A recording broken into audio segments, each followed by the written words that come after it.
एकता का सशक्त होना आपकी तैयारियों का भी प्रतिबिंब है। संविधान में भले कानून और व्यवस्था राज्यों का दायित्व है, लेकिन ये देश की एकता अखंडता के साथ भी उतने ही जुड़े हुए हैं। सूरजकुंड में हो रहा गृह मंत्रियों का ये चिंतन शिविर कोऑपरेटिव फेडरलिज्म का भी एक उत्तम उदाहरण है। हर एक राज्य एक दूसरे से सीखे, एक दूसरे से प्रेरणा ले,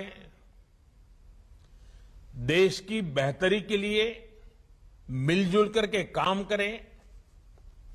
ये संविधान की भी भावना है और देशवासियों के प्रति हमारा दायित्व भी है। साथियों, आजादी का अमृत काल हमारे सामने है। आने वाले 25 साल देश में एक अमृत पीढ़ी के निर्माण के हैं। ये अमृत पीढ़ी पंच प्राणों के संकल्पों को धारण करके निर्मित होगी। विकसित भारत का निर्माण, गुलामी की हर सोच से मुक्ति, विरासत पर गर्व, एकता और एकजुटता और सबसे प्रमुख बात नागरिक कर्तव्य, इन पंच प्राणों का महत्व आप सभी भली भांति जानते हैं, समझते हैं। ये एक विराट संकल्प है जिसको सिर्फ और सिर्फ सबका प्रयास से ही सिद्ध किया जा सकता है। तरीके अपने अपने हो सकते हैं, रास्ते, प्रायोरिटी अलग अलग हो सकती हैं, लेकिन ये पंच प्राण देश के हर राज्य में हमारी गवर्नेंस की प्रेरणा होनी चाहिए।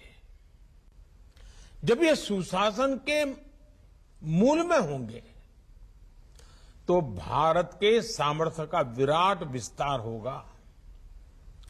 जब देश का सामर्थ्य बढ़ेगा तो देश के हर नागरिक, हर परिवार का सामर्थ्य बढ़ेगा। यही तो सुशासन है जिसका लाभ देश के हर राज्य को समाज की आखिरी पंक्ति में खड़े व्यक्ति तक पहुंचाना है। इसमें आप सभी की बहुत बड़ी भूमिका है। साथियों, यहां आप में से अधिकतर या तो राज्य को नेतृत्व दे रहे हैं या फिर सीधे सीधे कानून व्यवस्था की जिम्मेदारी निभा रहे हैं। कानून व्यवस्था का सीधा संबंध राज्य के विकास से है। इसलिए राज्यों में विकास के लिए अनुकूल वातावरण बनाने में आप सभी के निर्णय और नीतियां और आपकी रीति ये बहुत अहम है। साथियों, कानून व्यवस्था के पूरे तंत्र का विश्वसनीय होना जनता के बीच उनका परसेप्शन क्या है, ये भी उतना ही महत्वपूर्ण है। आपने देखा है कि जब भी कोई नेचुरल कैलेमिटी होती है, प्राकृतिक आपदा होती है, तो इन दिनों एनडीआरएफ की, एसडीआरएफ की एक पहचान बनी हुई है। उनका यूनिफॉर्म, उस संकट के समय पहले पहुंच जाना, और इसके कारण देशवासियों के मन में इनके प्रति एक विश्वास बना है कि भाई ये आए हैं, चलिए संभल जाएगा। ये जो कह रहे हैं मानना चाहिए। इनकी बातें अगर स्वीकार करेंगे तो हमारा नुकसान कम होगा। और आप देखिए, एनडीआरएफ में है कौन भाई? एसडीआरएफ में है कौन? आप ही के सब साथी हैं, सुरक्षा बल के जवान ही हैं। लेकिन समाज में उनके प्रति बड़ी श्रद्धा बन गई है। आपदा के समय में जैसे ही एनडीआरएफ, एसडीआरएफ की टीम पहुंचती है, वैसे ही लोगों को संतोष होने लगता है कि अब एक्सपर्ट टीम पहुंच गई है, अब से अपना काम कर लेंगे। साथियों, अपराध वाली किसी भी जगह पर जैसे ही पुलिस पहुंचती है, लोगों में ये भाव आता है कि सरकार पहुंच गई। कोरोना काल में भी हमने देखा है कि किस तरह पुलिस की साख बेहतर हुई थी। पुलिस के लोग जरूरतमंदों की मदद कर रहे थे, जरूरी संसाधन जुटा रहे थे, अपनी जिंदगी को दांव पे लगा रहे थे।